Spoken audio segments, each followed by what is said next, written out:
আমরা আজকে এখানে কেন উপস্থিত হয়েছি আমাদের জানার কোনো বাকি নাই। আজকে আমরা এখানে উপস্থিত হয়ে দাঁড়াবার কোনো কথা ছিল না আমাদের। আমরা আজকে দেশের স্বার্থে, মানবতার স্বার্থে, স্বাধীনতার স্বার্থে আমরা আজকে কথা বলার জন্য আজকে বিক্ষোভ মিছিলের আয়োজন করেছিলাম।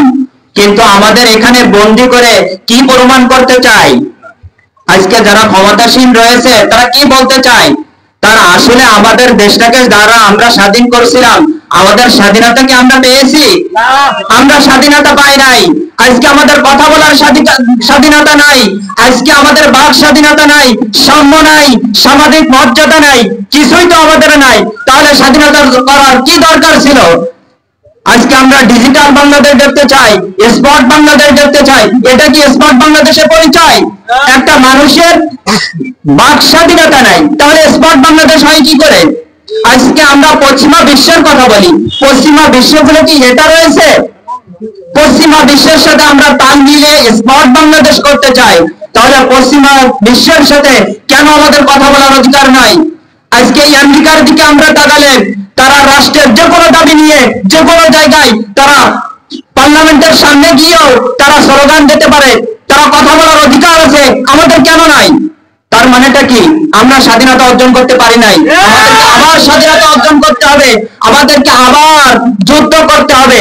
তাহলে সেই যুদ্ধ অন্য কারোর সাথে করতে হবে না, ক্ষমতাসীন দলের সাথে আমাদেরকে আবার পুনরায় যুদ্ধ করতে হবে। আজকে ভারতের সাথে যে চুক্তিটা হয়েছে, গোটা বিশ্বের ভিতরে এমন নির্লজ্জ মতো বেহায়া আর কোথাও নাই। আজকে ভারত আমাদের বন্ধু রাষ্ট্র, বন্ধু বন্ধুর কখনো ক্ষতি করতে পারে না, বন্ধু বন্ধুর এমন ভাবে গলা চেপে ধরতে পারে না। আজকে স্বাধীনতার পর থেকে আজ পর্যন্ত আমরা পানি বঞ্চিত। আজকে সিলেটে বন্যা হচ্ছে, বারবার দেখছি আমরা। সরকারি দল ত্রাণ নিয়ে যায়, নাটক করার জায়গা পায় না। আজকে কেন আমরা পানি বন্দী হব? আমরা বর্ষার সময় পানি ভেসে যায় আর শুকনোর সময় আমরা পানি পাই না কেন? তিস্তার চুক্তিটা বন্টন করা যায় নাই, সেই বিষয়ে আলোচনা করা যায় নাই। আপনার গদি টিকে রাখার জন্য আপনি রেলেন পথ দিয়েছিলেন, পথ দিয়েছেন, আপনি চুক্তি করেছেন, দেশের মানুষের কথা আপনি চিন্তা করেন নাই। তাহলে বোঝা যাচ্ছে অতি শিগগিরই এদেশে এমন একটা পরিস্থিতি আসবে, ভারতের অঙ্গরাজ্য হয়ে যাবে বাংলাদেশ। সেটা আর বেশি বাকি নাই, অচিরে দেখতে পাবে বাংলাদেশ ভারতের অঙ্গরাজ্য হয়ে যাবে। সে প্ল্যান করতেছে, সেটা তো একবারই করা সম্ভব না, এজন্য আস্তে আস্তে প্ল্যান আগাচ্ছে। সেই খরগোশের গল্প আমরা বারবার ছোটবেলায় পড়েছি, শিয়ালের মতন ছুটে ছুটে তো যাওয়া যাবে না, খরগোশ আস্তে আস্তে পা আগায় কিন্তু জায়গা পর্যন্ত পৌঁছায় যায়। তাহলে বাংলাদেশও ভারত এমন ভাবে নিয়েছে, আস্তে আস্তে আগাচ্ছে।